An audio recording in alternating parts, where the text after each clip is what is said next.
అందరికీ ప్రత్యేకంగా వందనాలండి. గలిలయ వేట లేదా గలిలయ వేటగాళ్ళు, ఇంకా ముందుకు సాగాలంటే గలిలయ సముద్రం మీద జాలరులు, వేటగాళ్ళు లేదా జాలరులు. దీని గురించి మనం మాట్లాడాం. గలిలయ ప్రాంతంలో ఉన్నటువంటి వేటగాళ్ళని దేవుడు అద్భుతమైనటువంటి రీతిలో పామరులైనటువంటి వారిని, విద్యా విహీనులైనటువంటి వారిని, అక్షర జ్ఞానము లేనటువంటి వారిని గోచీలు పెట్టుకొని సముద్రములో నీళ్లలో చేపలు పట్టుకుంటూ కష్టపడి ఒక్కొక్క టైంలో ఆ రేవుల్లో అలలు వస్తూ ఉండగా అలల చేత కొట్టబడి నీళ్ళలో మునుగుతూ తేలుతూ తిరిగి మిగతా వారి సహాయంతో ఓడలోనికి, ఆ చిన్న దోణిలోనికి, ఓడలు కాదు దోణెలు, చిన్న దోణిలోనికి వస్తూ ఒక్కొక్క సమయంలో దోణెను మించినటువంటి చేపలు, పెద్ద చేపలు వచ్చినప్పుడు ఆ చేప దోణిని తల్లకిందులు చేస్తున్నటువంటి సమయంలో కింద పడేస్తుంది. ఆ చేప ప్రాణపాయాల నుంచి తప్పించబడి, శ్రమపడి, కష్టపడి ఆ విధంగా ఆ చేపను నమ్ముకొని తమ కుటుంబాలని పోషించుకుంటూ ఉన్నటువంటి విద్య లేని పామరులను యేసు ప్రభువు మొదటిసారిగా పిలిచాడు. పిలిచి ఎన్నుకొని మొట్టమొదట ఎవరిని పిలిచాడు? పేతురు గారిని పిలిచాడు.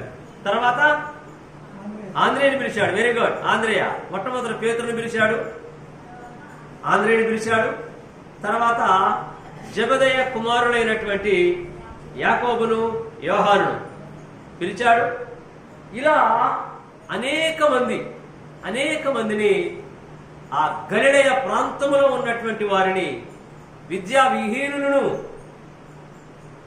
అక్షర జ్ఞానం లేని వారును అయినటువంటి వారిని పట్టుకొని వారితో గొప్ప మాట అన్నాడు యేసు ప్రభు వారు. మత్తయి సువార్త 4వ అధ్యాయంలో మనం చూసాం. ఒకసారి ఆ మాటని తిరిగి మనం జ్ఞాపకం చేసుకుందాం. మత్తయి సువార్త 4వ అధ్యాయంలోనికి వద్దాం. మత్తయి సువార్త 4వ అధ్యాయంలోనికి వచ్చినప్పుడు ప్రభు అయిన యేసు క్రీస్తు భూలోకములో ఆయన యొక్క పనిని ప్రారంభిస్తూ ఉన్న సమయంలో ఆయన పనిని ప్రారంభిస్తూ అనగా మొట్టమొదట ఆయన 40 రోజులు ఉపవాసం ఉండి, తర్వాత అపవాదితో ఎదుర్కొని, అంటే అపవాదితో యుద్ధము చేసి, అపవాదితో యుద్ధం అయిన తర్వాత ఆయన పనిని ప్రారంభం చేస్తున్నాడు. ప్రారంభంలో మొట్టమొదటిగా పేతురును పట్టుకున్నాడు. పేతురు దగ్గరకు వచ్చాడు. పేతురు ఆంద్రేయ దగ్గరకు వచ్చి మొట్టమొదట ఆయన యొక్క ఆలోచనని బయట పెట్టేశాడు.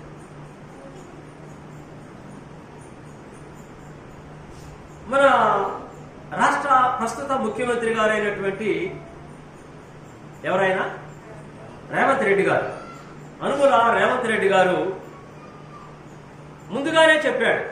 ఏమని? మీరు మమ్మల్ని గెలిపిస్తే, అంటే నేను పార్టీ తరఫున మాట్లాడలేదండి, మమ్మల్ని గెలిపిస్తే, మా పార్టీని గెలిపిస్తే, నేను సీఎంనైతే నేను మొట్టమొదట కర్ణాటకలో చేసినట్టు స్త్రీలందరికీ ఉచిత బస్సు వేస్తాను అని అంటూ ఇంకా కొన్ని చెప్పేశాడు. ఒక మొత్తం 6 అనుకుంటా, 6 పథకాలు చెప్పాడు. ఇవి నేను చేస్తాను, ఇవి నేను చేస్తాను అంటే జరగబోయే కాలంలో నేను ఈ పని చేస్తాను అని చెప్పేశాడు. ప్రజలందరూ గెలిపించారు. ఆయన సింహాసనం మీద ఉన్నాడు, ఆ పనులు చేస్తూనే ఉన్నాడు. ఇప్పుడు మనం ఆయన పొగట్ల ఉదాహరణకు చెప్తున్నాను. అలాగే యేసు ప్రభు వారు సముద్ర తీరంలోనికి వచ్చి ఈ సముద్ర తీరంలో పేతురును చూశాడు, ఆంద్రేయుని చూశాడు. చూసి వీరిని చూసి పేరు పెట్టి పిలిచాడు. పేతురు, ఆంద్రేయ, మీరు నన్ను వెంబడించండి అన్నాడు. వీరు సముద్రంలో ఆ నీళ్ళలో వల వేస్తున్నారు. ఆ సమయంలో వీరిని పిలిచి ఈ మాట అన్నాడు. యేసు ప్రభువారు వారితో మాట్లాడుతున్నాడు. భవిష్యత్తులో ఏమి చేస్తానో అది దానిలో కొన్ని విషయాలు మాత్రమే మాట్లాడుతున్నాడు. ఎవరి ద్వారా ఏమవుతుందో అది చెప్తున్నాడు. ఇక్కడ పేతురు యోహానుతో మాట్లాడుతూ పేతురు యోహానుతో ఏమంటున్నాడు ఒకసారి చూద్దాం. 4వ అధ్యాయంలోని ఒకసారి చూద్దాము. 18వ వచనంలోకి వచ్చిన తర్వాత వచ్చినప్పుడు యేసు గలిలయ సముద్ర తీరమున నడుచుచుండగా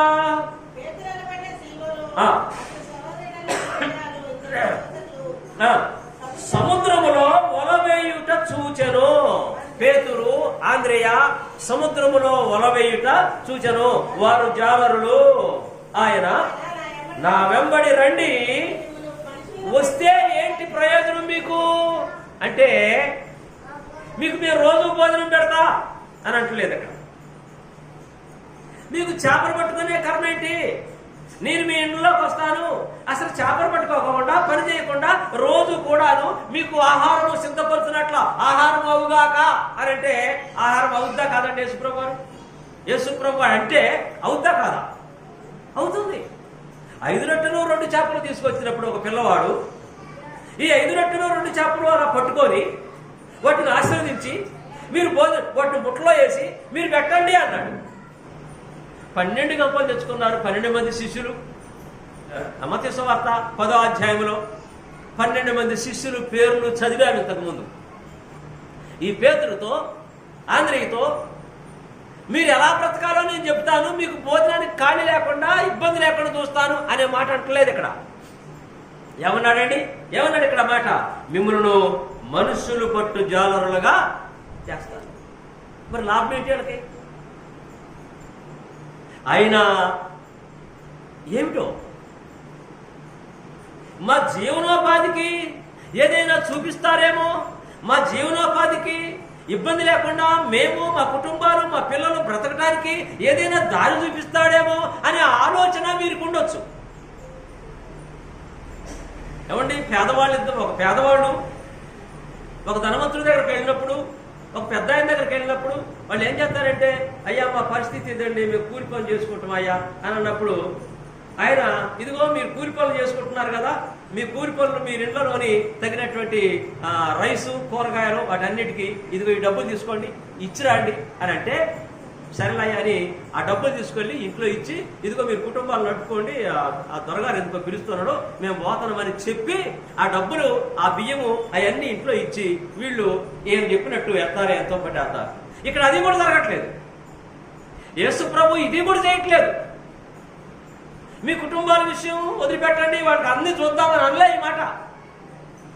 ఏమన్నారు అంటే మిమ్మల్ని మనుషులు పట్టు జాలరులుగా చేస్తానన్నాడు. చేపలు పడితే ఉపయోగం, చేపలు పడితే కుటుంబం బాగుపడుతుంది. చేపలు పట్టుకుంటే కుటుంబంలోని భోజనానికి కరువు లేకుండా ఉంటుంది. కానీ మనుషులను పట్టుకుంటే ఏమవుతుంది? వీళ్ళు ఏం ఆలోచన చేశారో. అయినప్పటికీ ఆయన చూపులో ఉన్నటువంటి ఆ అద్భుతమైనటువంటి చూపుని గ్రహించారు వీళ్ళు. యేసు ప్రభు యొక్క మాటలో ఉన్నటువంటి అద్భుతమైనటువంటి అనురాగాన్ని గమనించారు వీళ్ళు. ఆ మాటలో ఉన్నటువంటి శక్తివంతమైనటువంటి అర్థాన్ని, శక్తిని గమనించారు. ఆ వలలు అక్కడ వదిలిపెట్టారు, ఆ సముద్రం అక్కడ వదిలిపెట్టారు, ఆ చేపలు అక్కడ వదిలిపెట్టారు, ఆ రేవు దగ్గర వదిలిపెట్టి ఈ గలిలయ ప్రాంతంలోనే యేసు ప్రభువుని వెంబడించి ఆ ప్రభుతోని వెళుతా ఉన్నారు. ఇంకా ముందుకు వెళ్ళారు. ఇంకా ముందుకు వెళ్ళిన తర్వాత ఎవరు కనపడ్డారు? వలలో బాగు చేసుకుంటున్నారట సముద్రపు ఒడ్డున. ఎవరు వాళ్ళు? యోహాను, యాకోబు, ఆయన తండ్రి, ఇంకా కొంతమంది జీతగాళ్ళు వాళ్ళ దగ్గరకు వచ్చారు. వాళ్ళ దగ్గరకు వచ్చి వాళ్ళను చూసి పేతురు వెంటనే ఉన్నాడు, ఆంద్రేయ వెంటనే ఉన్నాడు. ఈ పేతురు ఆంద్రేయ వెంటనే ఉన్నాడు. వాళ్ళ దగ్గరకు వచ్చారు. వాళ్ళను చూసి యేసు ప్రభు అంటున్నాడు. చూడండి ఇక్కడ మత్తయి సువార్త 4వ అధ్యాయంలోని 21వ వచనంలో కొద్దాం. 21వ వచనం. ఆయన అక్కడ నుండి వెళ్ళి జెబెదయి కుమారుడైన యాకోబు, అతని సహోదరుడైన యోహాను అను మరి ఇద్దరు సహోదరులు తమ తండ్రి అయిన జెబెదయి యొద్ద దోణిలో తమ వలలు బాగు చేసుకొని చుండగా చూచి వారిని పిలిచెను. వలలు బాగు చేసుకుంటున్నారు వీళ్ళు. ఈ వలలు బాగు చేసుకొని, వలలు శుభ్రం చేసుకొని దోణి ఎక్కి నీళ్ళలోకి వెళ్ళి వదిలేయాలి.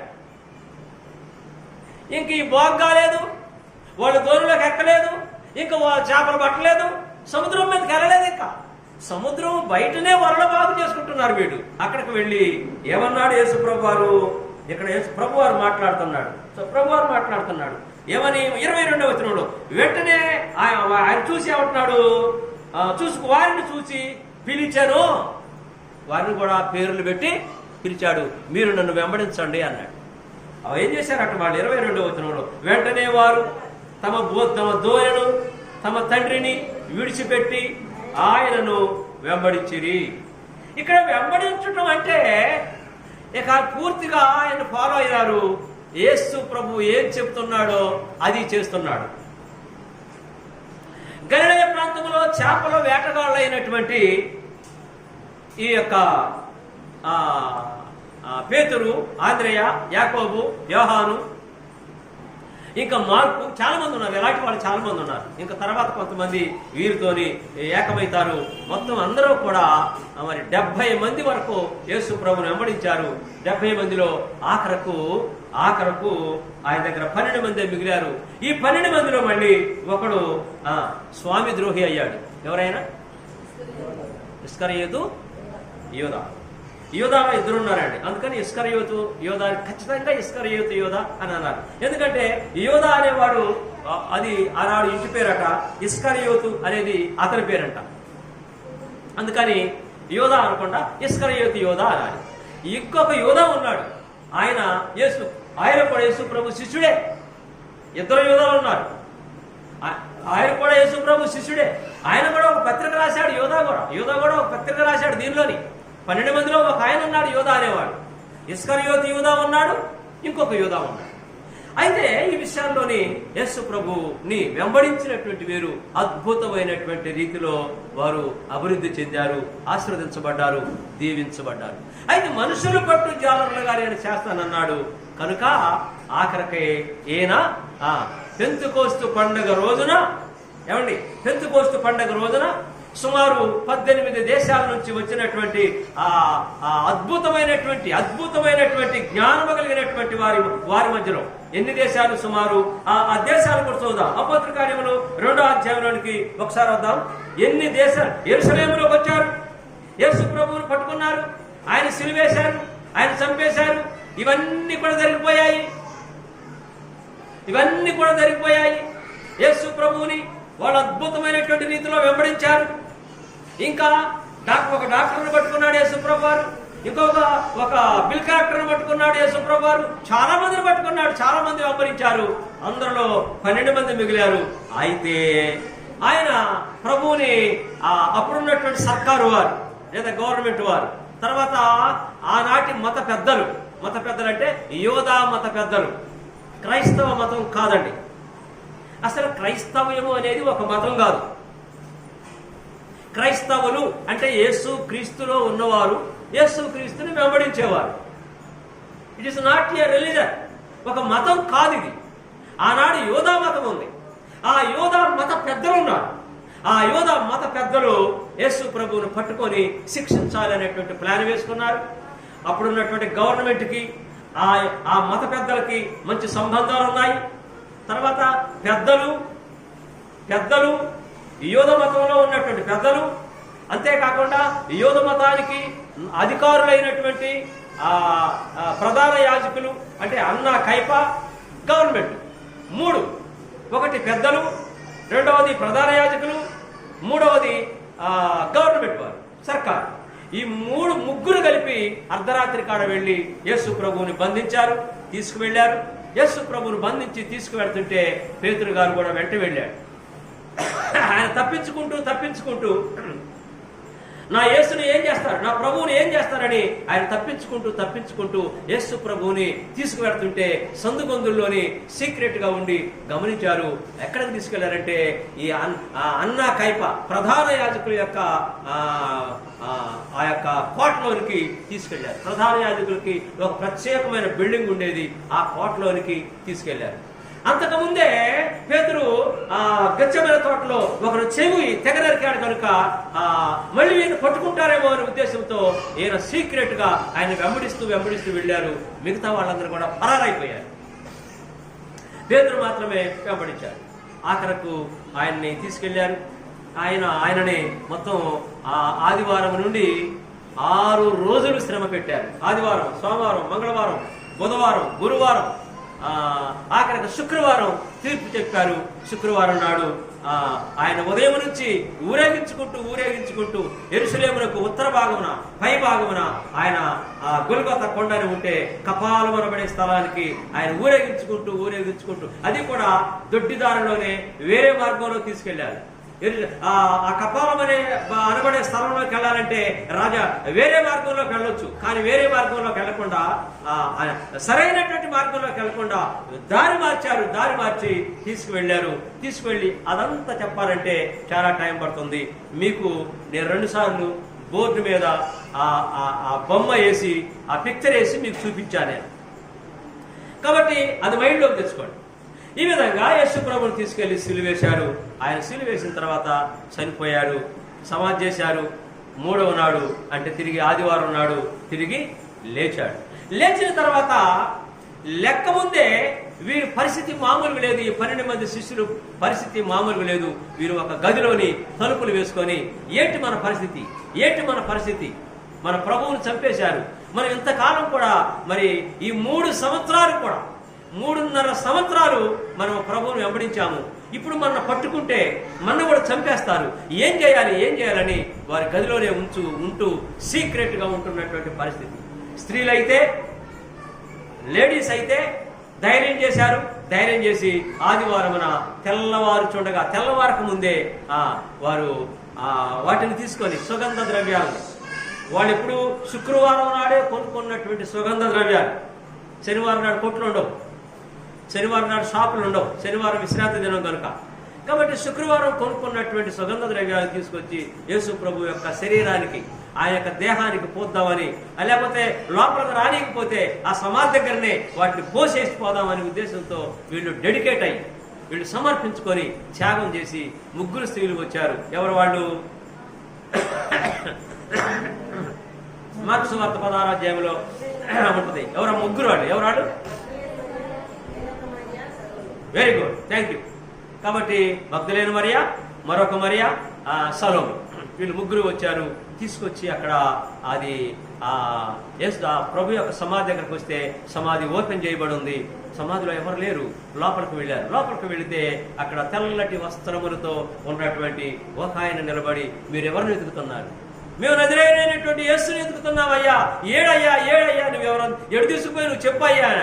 ఆయన అన్నవాడంటే ఆయన ఎంతకు ముందు మీకు చెప్పాడు, ఆయన లేస్తానని చెప్పాడు 3వ దినమున, మీరు మర్చిపోయారు. ఆయన లేచాడు, వెళ్ళిపోయాడు అన్నాడు.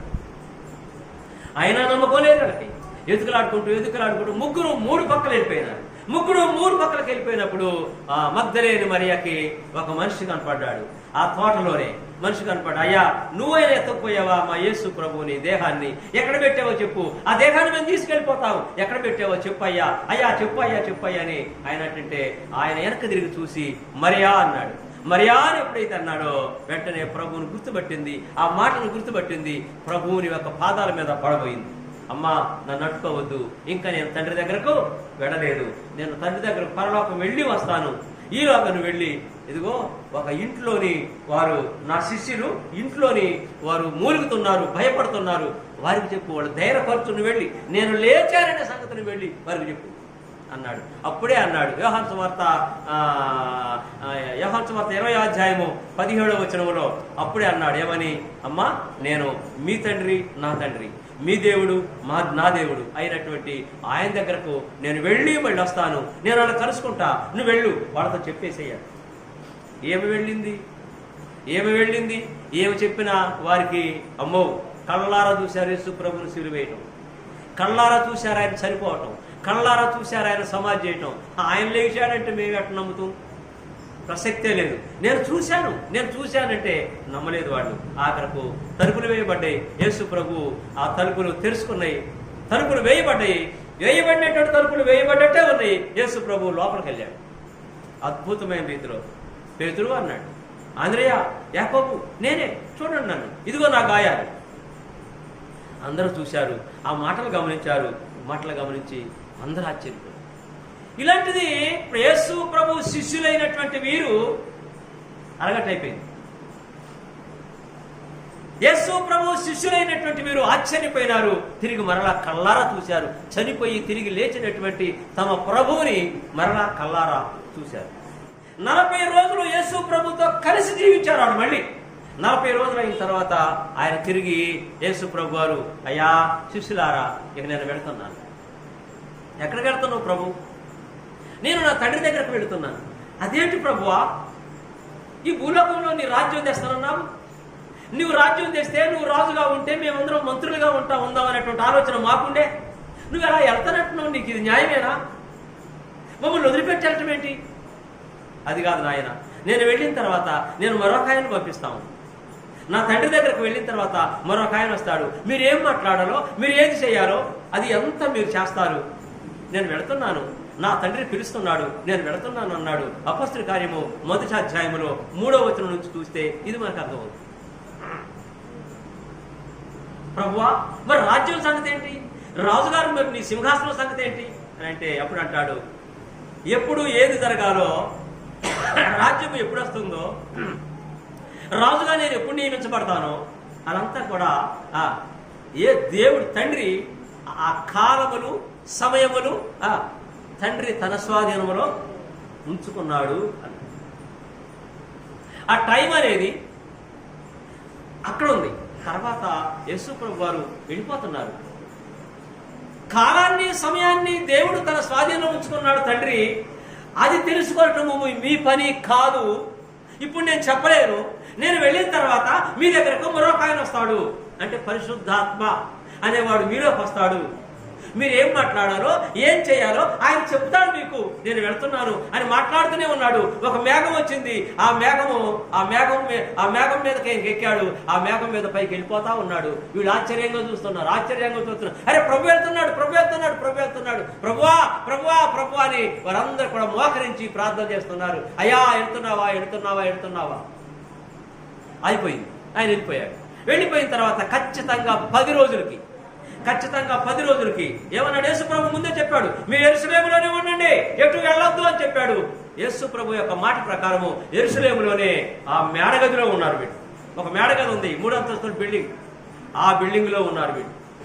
ఆ బిల్డింగ్ లో ఉన్నప్పుడు పెంతెకోస్తు పండగ వచ్చినప్పుడు రకరకాల దేశాల వాళ్ళు వచ్చారు. రకరకాల దేశాల వాళ్ళ ప్రజలందరూ వచ్చారు. పెద్ద భూకంపం వచ్చినట్టు వచ్చింది. అంతా కూడా పెద్ద గాలి వస్తుంది. ఆ పట్టణం అంతా కూడా అల్లడతలైపోతుంది. పెద్ద గాలి వచ్చినట్టు వస్తుంది, పెద్ద దుమారం వస్తుంది, పెద్ద వెలుగు వస్తుంది, ఒక దుమ్ము వచ్చినట్టు వస్తుంది. పట్టణం అంతా కూడా గలిబిలైపోతుంది అద్భుతమైన రీతిలో. వీళ్ళందరూ యేసు ప్రభు శిష్యులు ఇంకా 12 మంది ఆ గదిలో పైభాగాన గదిలో ఉన్నారు, పైన ఉన్నారు. ప్రజలందరూ కూడా వస్తున్నారు. ఏం జరుగుతుంది? ఇదంతా పండగ. పెంతెకోస్తు పండగ నాడు, ఏ పండగ నాడు ఇలా జరగలేదు, ఈ పండుగ నాడు ఎలా ఎందుకు జరుగుతుంది అని ఆ ప్రజలందరూ కూడాను, రకరకాల దేశాల నుంచి వచ్చినటువంటి యూదులందరూ కూడాను అందరూ కూడా ఈ ఎక్కడికే వస్తున్నారు. ఎవరో ఈ 3 అంతస్తున్నటువంటి గది ఎక్కడైతే ఉన్నదో ఆ గది దగ్గర శిష్యులు ఉన్నటువంటి చోటుకి అందరూ కూడా ప్రజలందరూ కూడా వస్తున్నారు. ఎంతమంది వస్తున్నారు? ఎన్ని దేశాల వాళ్ళు వస్తున్నారు? ఇక్కడ చూద్దాం. ఇక్కడ అపొస్తలుల కార్యములు 2వ అధ్యాయంలోకి వద్దాం మనం ఒకసారి. అపొస్తలుల కార్యములు 2వ అధ్యాయంలోకి వద్దాం. 2వ అధ్యాయం 7వ వచనం చూద్దాం ఒకసారి. 7వ వచనం, 2వ అధ్యాయం 7వ వచనం. అందరూ అనేక మంది వస్తున్నారు, వాళ్ళందరూ కూడా మాట్లాడుతున్నారు. 7వ వచనం, 2వ అధ్యాయం 7వ వచనం. ఎవరు చదువుతారు తొందరగా? అంతటా అందరూ విభ్రాంతి అంటే ఆశ్చర్యపడి ఇదిగో మాట్లాడుతున్న వీరందరూ గలిలయలో గలిలయలు కారా? అంటే గలిలయ ప్రాంతంలో ఉన్నటువంటి చదువు రాని చేపలు పట్టుకునే వాళ్ళు కారా? మనలో ప్రతివాడు కూడా తాను పుట్టినటువంటి దేశ భాషల్లోని వీళ్ళు మాట్లాడుతున్నారేంటి? మనం వీరి మాటలు మన భాషలో వింటున్నామేంటి? మన భాషలో అసలు వీళ్ళకి చదివే రాదు, మన భాషలో వీళ్ళకేం తెలుసు? వీళ్ళు మాట్లాడుతుంటే మన భాషలో మాట్లాడుతున్నట్టు అనిపిస్తుంది ఏంటి అని కలవరపడిపోతున్నారు. ఈ దేశాలు లెక్క పెట్టారా మీరు? సుమారు 18-19 దేశాలు ఉంటాయి. ఈ దేశాల్లో నివసిస్తున్నటువంటి వారు ఆ దేశ భాషల్లో మాట్లాడుతున్నటువంటి వారికి ఆ భాషల్లో వారి భాషల్లో అర్థమవుతుంది ఈ పేతురు మిగతా 11 మంది మాట్లాడుతున్నటువంటి మాటలు. పరలోకముల గురించి వివరిస్తున్నారు వీళ్ళు. ఎక్కడికక్కడే ఈ ప్రజలందరూ, అప్పుడు మైకులు లేవు కదండి, ఎక్కడికక్కడే వివరిస్తున్నారు. పరలోకాన్ని గురించి వివరిస్తున్నారు, యేసుక్రీస్తుని గురించి వివరిస్తున్నారు, పరలోకంలో ఉన్న దేవదూతల గురించి వివరిస్తున్నారు. అవన్నీ కూడా వీళ్ళకి కనపడుతున్నాయి. వీళ్ళు అక్కడ ఉన్నటువంటి వాటిలన్నిటి కూడా మాట్లాడుతున్నారు. మాట్లాడేది వీళ్ళ నోరే, కానీ మాటలు దేవుని దగ్గర నుంచి వస్తున్నటువంటి మాటలే. ఆశ్చర్యకరంగా చూస్తున్నారు అందరూ. అంత అద్భుతమైన రీతిలో దేవుడు చేపలు పట్టుకునే వారిని వాడుకున్నాడు. నీవు నేను కూడా ఆయన చేతిలో పనిముట్లుగా మనం ఉంటే, ఆయన చేతిలో 5 రొట్టెలు 2 చేపలు ఆయన చేతిలోకి వచ్చినాయి, ఆశీర్వదించబడ్డాయి. సుమారు 5,000 కాదు 10,000 మందికి ఆహారం సమృద్ధిగా తిని ఇంకా 12 గంపలకు ఎత్తారు మిగిలినవి. మనం కూడా ఆయన చేతిలో ఉంటే, ఆయన మనం రక్షకుడిగా అంగీకరిస్తే, ఆయన కొరకు బ్రతకడానికి మనం ఇష్టపడితే, దేవుడు మనల్ని కూడా ఆయన పనిముట్టుగా అద్భుతమైన రీతిలో పనిముట్టుగా వాడుకుంటాడండి. డెఫినెట్, కరెక్ట్ గా అద్భుతమైన రీతిలో ఆయన వాడుకుంటాడు. It is true. నా జీవితంలో ఇలాంటి సంఘటనలు నేను ఎన్నో చూశాను. ఆయన కొరకు మనం బ్రతకగలిగితే శ్రమనైనా కష్టమైనా ఇబ్బంది అయినా అనుభవించడానికి కూడా మనం సిద్ధపడితే, పేతురుతో యేసు ప్రభు చెప్పిన మాట, మనుషులు పట్టు జాలర్లుగా చేస్తారు. మీకు కడుపు నిండా భోజనం పెడతానని అనలేదు. పేతురుని, యోహాన్ని, ఆంద్రేయని, యాకోబుని వీళ్ళందరినీ సముద్ర తీరంలో పిలిచినప్పుడు మీకు ఏ కొరత లేకుండా చూస్తాను అని యేసు ప్రభు చెప్పలేదు. మనుషులను బట్టేవారుగా చేస్తానన్నాడు, కానీ మీకు అంతస్తులు కట్టిస్తానని చెప్పలేదు. ఈ రోజుల్లో యేసు ప్రభు నమ్ముకుంటున్నారు. నేను ఏమంటలే, వాళ్ళని దూషించట్లేదు, ఏమంటలేదు. కానీ యేసు ప్రభు నమ్ముకున్న తర్వాత ఏంటంటే నేను ఆ సంపాదన మీద పడుతున్నారు. జనం సంపాదన మీద పడుతున్నారు. అందరూ కాదండి, కొంతమంది సంపాదనే ధ్యేయంగా పెట్టుకున్నారు. కొంతమంది అయితే దేవుని కొరకు బ్రతకాలి అనేటువంటి ఆలోచనలో ఉన్నవారు. దేవుని కొరకు బ్రతకాలనుకునే వాళ్ళు 80% ఉన్నారు. ఒక 20% ప్రపంచంలో, ఇప్పుడు మన భారతదేశంలోనే 20% సంపాదనే వారు ముఖ్యంగా కోట్లకు పడగెత్తుతున్నారు. యేసు ప్రభు నమ్ముకున్నటువంటి దైవ సేవకులుగా ఉన్నవారు. వాస్తవాలు ఇప్పుడు జరుగుతున్నాయి. అలా యేసు ప్రభు ఎప్పుడు కూడాను మిమ్మల్ని మీకు అధికారాలు ఇస్తాను, లేదా మీకు అంతస్తునిస్తాను, భోగభాగ్యాలతో మీరు తొలదూకుతారని యేసు ప్రభు తన శిష్యుడికి ఎన్నడూ చెప్పలేదండి. నా కొరకు కష్టపడటానికి ఇష్టపడుతున్నారా అన్నాడు. నా కొరకు శ్రమ పడటానికి మీరు ఇష్టపడుతున్నారా? అయితే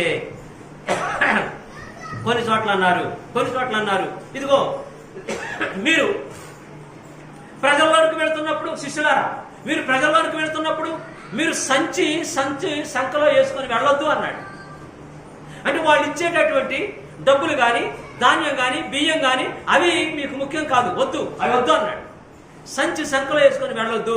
మీరు మీరు వెళ్ళండి, ఎవరో ఒకరు మీకు భోజనం పెడతారు. వాళ్ళు మిమ్మల్ని ఎవరో చేర్చుకోకపోతే మీ కాలి దుమ్ము అక్కడ దులిపిరండి. చేర్చుకుంటే వారు భోజనం పెడితే వారికి శుభమని చెప్పిరండి. మీకు శుభము కలుగుగాక అని చెప్పిరండి. మిమ్మల్ని వారిని ఆశీర్వదించండి, మీరు దీవించండి. అయితే ఎవరైనా చేర్చుకోకపోతే అక్కడి నుంచి వేరే చోటుకి వెళ్ళండి. కానీ మీరు జోలెనైనను సంచులైనను మీరు వేసుకొని వెళ్ళవద్దు అన్నాడు. అంటే ఇక్కడ యేసు ప్రభు సంపాదించుకోండి అని చెప్పలేదు. సంపాదన కొరకు మీరు లోకములోనికి వెళ్ళండి అని చెప్పలేదు. నా కొరకు శ్రమ పడండి అన్నాడు. నా కొరకు కష్టపడండి అన్నాడు. It is real service of God. These are real servants of God. నిజమైనటువంటి సేవాది, నిజమైనటువంటి సేవకులు వారు. దేవుని కొరకు బ్రతకాలి అనేటువంటి ఆశ, దేవుని కొరకు జీవించాలి అనేటువంటి ఆశ. అందుకని అపొస్తలులు 12 మంది దేవుని యేసు ప్రభు కొరకు జీవించాలి, దేవుని కొరకు జీవించాలి, ఆ పరలోక మహాభాగ్యాన్ని మేము వెళ్ళాలి, అనేక మందిని తీసుకెళ్లాలని ఆలోచనతో ఉన్నారే. కానీ నా కుటుంబం ఎట్లా, నా పిల్లలు ఎట్లా, వాళ్ళ సంగతి ఏంటి అని ఆలోచన లేరు. అయినను దేవుడు వారికి కొరత లేకుండా చేశాడు, కుటుంబాలని కొరత లేకుండా చేశాడు. కుటుంబాలని దేవుడు ఆదుకున్నాడు, ఆశీర్వదించాడు. కొరత లేకుండా అనుదిన ఆహారము వారికి ఇచ్చాడు దేవుడు. మనము కూడా దేవుని కొరకు బ్రతకాలంటే మన సంగతి ఆయనే చూసుకుంటాడు, మన కుటుంబాల సంగతి ఆయనే చూసుకుంటాడు. అప్పుడప్పుడు ఉత్తరమ్మ గారు అంటది, ఈ పొద్దాక దేవుడు దేవుడు అంటారు, అయ్యగారు అందరూ చాలా మంది చాలా సంపాదించుకుంటున్నారు, ఏనేంటి ఏమి సంపాదించలేదు అని అప్పుడప్పుడు నన్ను అనేది. అమ్మాయి మరి నన్ను ఇంటికి పోయినా తిట్టావు, ఏం ఆర్థిక వనరులు నేనేం సంపాదించరా, మయ సంపాదించిన పొలం తప్పితే నేను ఒక సెంటు కూడా కొనలేదండి నేను. సరే మా పిల్లలు వాళ్ళకి దేవుడు ఏదో చిన్న చిన్న ఉద్యోగాలు ఇచ్చాడు, వాళ్ళేదో కొనుక్కుంటున్నారు, చేసుకుంటున్నారు. నేను కనుక సంపాదన అనేది దాని దృష్టిలో మనం వెళ్ళిపోతే దేవుడు మనకు దాచి ఉంచినటువంటి ఆశీర్వాదాలు, మన కొరకు దాచి ఉంచినటువంటి దీవెనలు ఒకవేళ అవి పక్కకి వెళ్ళిపోతాయేమో. అంటే దేవుడు మనం ఏ విధంగా ఉపయోగించుకోవాలనో ఉపయోగించుకోవడానికి మనం ఆయనకు అవకాశం మనం అప్పుడప్పుడు మనం ఇవ్వలేకపోతే దేవుడు అప్పుడప్పుడు మనకు బుద్ధి చెప్తాడు. నాకు బుద్ధి చెప్పిండు, ఆనాడు యోనాకు చెప్పినట్టు బుద్ధి నాకు చెప్పిండు అనుకున్నాను నేను. ఆనాడు ఆయన్నే పోయి నిద్రపోతాడు, ఈడొచ్చి కూడా ఇదే మాట అన్నాడు, నిద్రపోతాను. కాబట్టి ఆయన అన్నిటి చేత తిట్లు తినడు, నేను ఇక్కడ అన్నిటి చేత తిట్లు తిన్నానని నేను మానేశాను. అంటే కొన్ని సమయాల్లో దేవుని కొరకు బ్రతకాలి అన్నప్పుడు కొన్ని సమస్యలు వస్తాయి, కొన్ని ఇబ్బందులు వస్తాయి, కొన్ని పరిస్థితులు ఎదురొస్తాయి. పౌలు గారు ఏమన్నాడంటే, నాకు ఈ లోకంలో బ్రతకడం కంటే మరణమే మేలు. అంటే ఎందుకన్నాడంటే ఆ పరలోక మహాభాగ్యంలోని అది నాకు కావాలి అన్నటువంటి ఆలోచన. కాబట్టి ఇలాంటి సందర్భాల్లోని పేతురు గారి జీవితంలో ఎదురైనటువంటి సందర్భాలు చాలా ఉన్నాయండి. అపోస్తలుల కార్యం 10వ అధ్యాయంలోకి వస్తే 10వ అధ్యాయంలోని ఒక సైన్యాధిపతి అంటే శతాధిపతి అర్థం అంటే ఏంటండి? 100 మందికి అధికారి, 100 మంది సైనికులకు అధికారి. శతాధిపతి అనేటువంటి కొర్నేలికి దేవుని దూత చెప్పాడు, నీ ధర్మకార్యాలు, నీ మంచి పనులు పరలోకంలో చేరనివి, కాబట్టి ఇదిగో నీకు సువార్తను అందించాలి. దేవుని దూత చెప్పొచ్చుగా సువార్త, కానీ సువార్త ఎవరికి అప్పగించబడదంటే చేపలు పట్టే జాలరులకు అప్పగించబడదు. ఆ పరలోక మర్మాలు విడదీసి వివరంగా చెప్పే అధికారము, ఆ అవకాశము జాలరులకు గలిలయ ప్రాంతంలో ఉన్నటువంటి వేటగాళ్లకు అప్పచెప్పబడది. ఆ పరలోక మహాభాగ్యం ఏంటో, రక్షణ భాగ్యం అంటే ఏంటో, ఈ భూలోకం ఎప్పుడు నాశనం అయిపోతుందో, ఇవన్నింటి గురించి చెప్పాలంటే అవన్నీ కూడాను వాళ్ళకు అప్పగించబడది. దేవుని దూత వచ్చి ఆ కొర్నేలి అనే శతాధిపతితో మాట్లాడుతున్నాడు. నీ ధర్మకార్యాలు దేవుని చేత చేరినవి, దేవుడు నన్ను పంపించాడు, నేను వచ్చాను. నీవు క్షుణ్ణంగా చక్కగా దేవుని యొక్క మర్మాలు తెలుసుకోవాలంటే, నువ్వు క్రైస్తవుడు కావాలంటే, నువ్వు పరలోకముగా హక్కుదారుడు కావాలంటే, అదిగో చర్మకారుని ఇంటిలో చర్మాల పని చేసేటటువంటి వాడు చర్మకారుడు. ఈ చర్మాల పని చేసేటటువంటి అంటే పశువులు చర్మాలు వలిసి ఈ రకరకాల వాయిద్యాలు చేస్తుంటారు కదండి. ఆ చర్మాలు చేసేటటువంటి ఆయన ఇంటిలో బస చేయుచున్నాడు పేతురు అనేటువంటి ఒక దైవ సేవకుడు, ఒక గలిలయవాసి. ఒకప్పుడు చేపలు పట్టుకునేవాడు, ఇప్పుడు దేవుని చేతిలో పనిముట్టు అని దేవదూత ఈ శతాధిపతికి, ఈ కొర్నేలి అనేటువంటి 100 మంది సైనికుల మీద అధికారి అయినటువంటి శతాధిపతికి చెప్పి దేవుని దూత వెళ్ళిపోయాడు. ఈ శతాధిపతి 3 మనుషులను పంపించాడు ఆయన కోసం. మొత్తం మీద యుప్పే అనే గ్రామం, ఏ గ్రామం పేరేంటి? ఉప్పే. ఉప్పే లేదు ఉప్పు, ఉప్పును గుర్తుంచుకోండి. ఉప్పే అనే గ్రామంలో ఉన్నాడు. ఆయన మేడ మీద, ఆ మిద్దె మీద, ఆ కాలంలోని మట్టితోనే మిద్దెలు చేసేవాడు. కాబట్టి ఆ మిద్దె మీద ప్రార్థన చేసుకుంటున్నాడట పేతురు గారు ప్రార్థన చేసుకుంటుంటే వీళ్ళు వెళ్ళారు, వీళ్ళు చెప్పారు, ఆయన వచ్చాడు.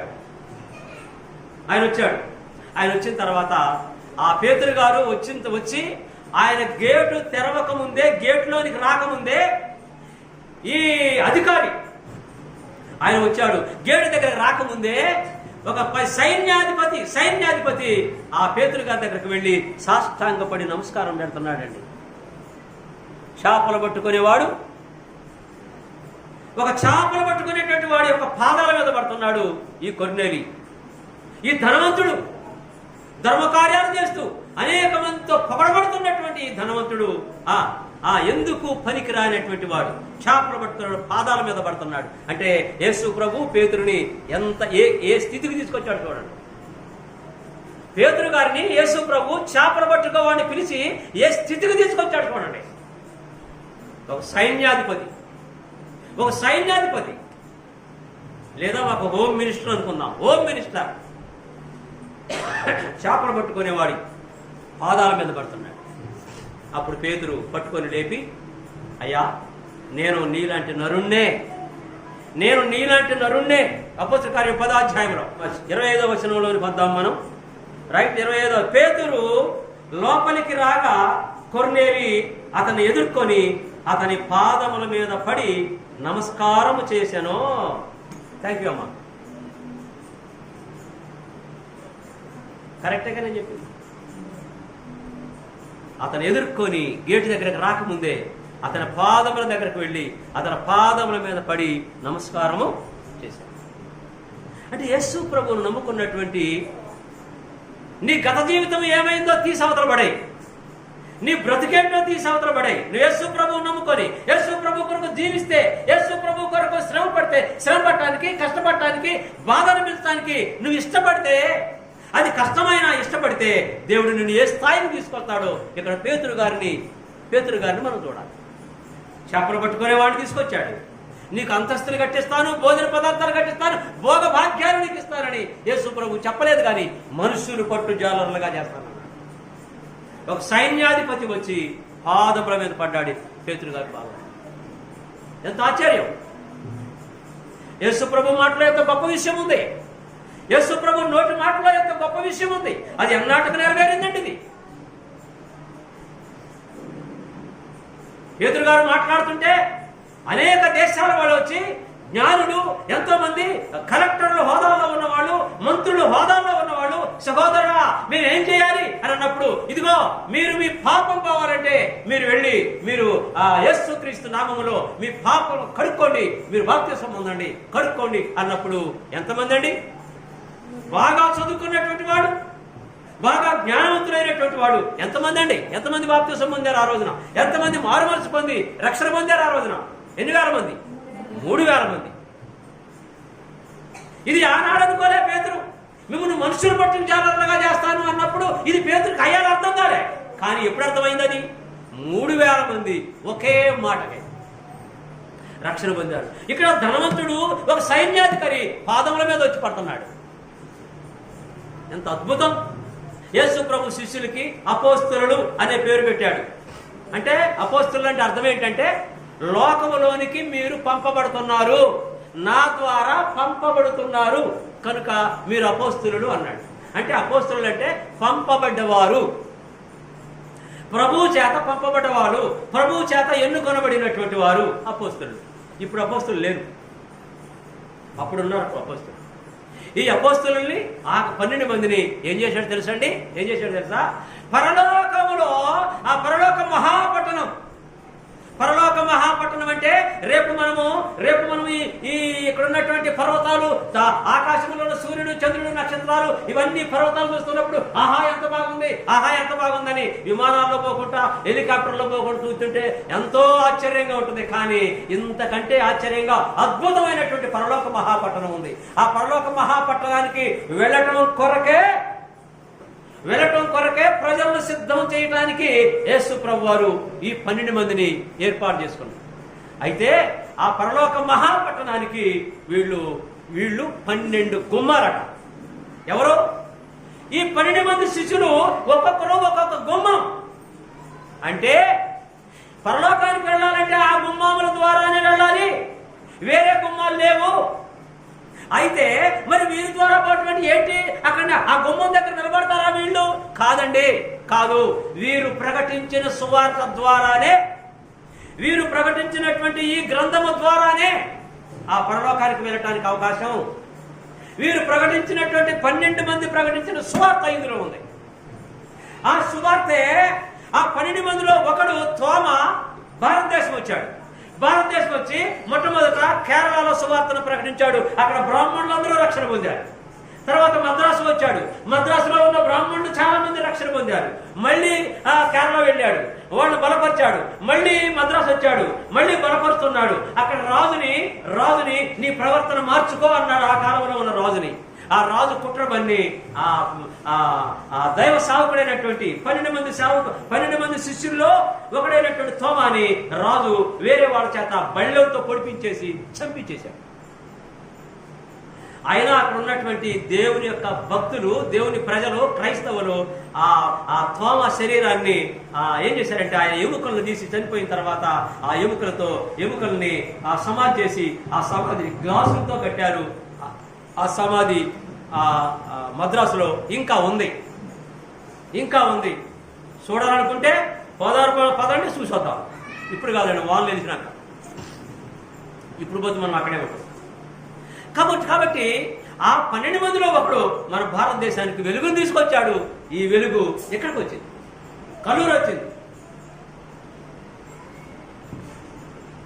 ఇది ప్రకటన గ్రంథం 21వ అధ్యాయం 21వ వచనం. ఇదే ఆఖరి, మళ్ళీ నేను చదివేసినాక ఇదే ఆఖరి. 21వ అధ్యాయము 20వ వచనంలో చూస్తే ఇంకా అద్భుతమైనటువంటి రీతిలో ఒక్కొక్క గేటు, ఒక్కొక్క గుమ్మము దేనితో కట్టబడిందో అంటే పోలిక.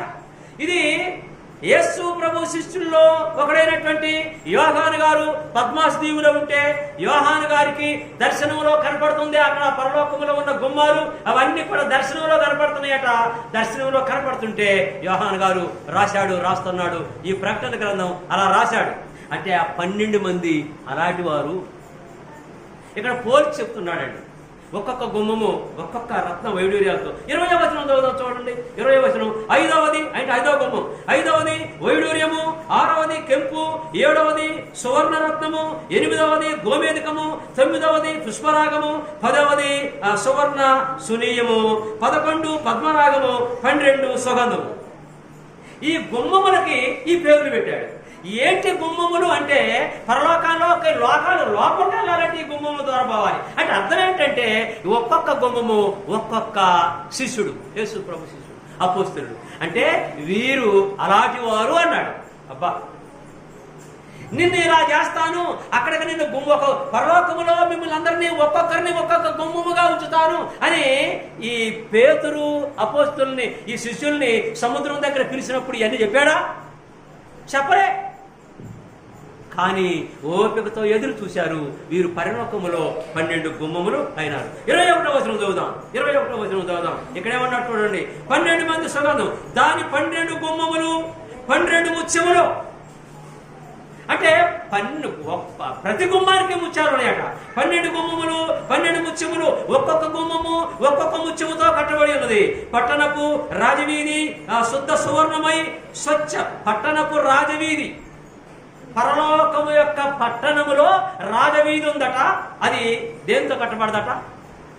సువర్ణము అన్నాడు. సువర్ణం అంటే బంగారంతో. అందుకనే మనం అప్పుడప్పుడు పాట పాడుకుంటాం. ఏది? పరలోకము బంగారముతో కట్టబడింది. పరలోక పట్టణము 12 గుమ్మములు, 12 ముత్యములతో పదిలముగా కట్టబడే. ఈ పాటలోని 12 వచనాలు ఉంటాయి. ఈ 12 వచనాలు కూడా ఒక్కొక్క గుమ్మంకి దేంతో కట్టబడదో అన్ని కూడా ఈ పుస్తకాలు ఉన్నాయండి. ఇవన్నీ పాటలే. మనం మొదటి గుమ్మము దేంతో కట్టబడదు, రెండవ గుమ్మము దేంతో కనపడతాయి. అన్ని కూడా పాటల పుస్తకాల్లో భక్తులు దాన్ని వివరించి పాటల రూపంలో తీసుకొచ్చారు. అలాంటి రాజవీధి ఉందట, పరలోక మహాపట్నంలో రాజవీధి ఉందట. ఇక్కడైతే మనం 100 సంవత్సరాలు ఉంటాం, దేవుడు కోపం వస్తే 80 సంవత్సరాలు, ఇంకా కోపం వస్తే 70 సంవత్సరాలు, ఇంకా కోపం వస్తే 20 సంవత్సరాలు. కొంతమంది 20లోనే వాడికి 60 కనపడుతున్నాయి. 60లో ఎట్లా ఊగుతుండో 20లోనే ఊగుతుండవు. కాబట్టి ఈ వయసుకి మనం పోవటానికి, ఈ వయసు మరణానికి వయసుకి సంబంధం లేదు అనే సంగతి మనకు తెలుసు. ఎవరు ఏ వయసులో పోతారు. అయితే పోయిన తర్వాత మనం ఆ సువర్ణము కలిగినటువంటి మహాపట్టణంలోనికి వజ్ర వైడూర్యములతో ఆ రాజవీధులు కూడా బంగారంతో చేయబడి ఉన్నవట. అవి ఎలా చేయబడి ఉన్నవో ఆ పరలోక మహాపట్టణానికి 12 గుమ్మాలట. ఈ 12 గుమ్మాలు కూడా వీళ్ళే, ఈ 12 మందే, ఈ 12 మందే. అయితే అక్కడ దేవాలయం ఏంటట, అక్కడ ఒక దేవాలయం ఉందట. ఆ దేవాలయం ఏంటి చెప్తున్నాడు ఇక్కడ 21లో. స్వచ్ఛమైనటువంటి స్ఫటికము పోలి ఉన్నది 22వ వచనంలోని. దానిలో ఏ దేవాలయము నాకు కనపడలేదు. ఈ యోహాను గారికి ఆ దర్శనంలోని అక్కడ దేవాలయం కనపడలేదట. కానీ ఒక దేవాలయం, ఏదో దేవాలయం కనపడదట. ఏంటది దేవాలయం నాకు కనపడలేదు. సర్వాధికారి అయిన దేవుడవు ప్రభువును గొర్రె పిల్లయు దానికి దేవాలయమై ఉన్నారు. సర్వాధికారమైనటువంటి దేవుడు, తర్వాత ప్రభు అయినటువంటి యేసుక్రీస్తు. గొర్రెపిల్ల అంటే యేసుక్రీస్తు. యేసు ప్రభువుని గొర్రెపిల్లతో పోల్చాడు. దేవుడు యేసుక్రీస్తు అక్కడ దేవాలయమై ఉన్నారట. వీళ్ళేనాడు దేవాలయం అంటే, దేవుడే దేవాలయం. అలాంటి దానిలోనికి తీసుకువెళ్ళటానికి మనకి ఎవరి ద్వారా పోవాలి? ఈ 12 మంది ద్వారానే పోవాలి. ఈ పేతురు గారి బోధ ద్వారానే వెళ్ళిపోవాలి. పేతురు గారిని 12 మంది శిష్యుల్ని యేసు ప్రభు మొట్టమొదటి సముద్రం దగ్గర యేసు ప్రభు అన్న మాట ఏంటంటే, మిమ్మల్ని మనుషులు పట్టు జాలర్లుగా చేస్తాను అన్నాడు. కానీ వారికి అప్పుడు అర్థం కాలేదు. కానీ పరలోకములో 12 గుమ్మాలు. ఎంత మహాభాగ్యం అండి. గలిలయ వేటగాళ్ళు ఎక్కడికి వెళ్ళారు? పరలోక మహాపట్టణానికి 12 గుమ్మాలు.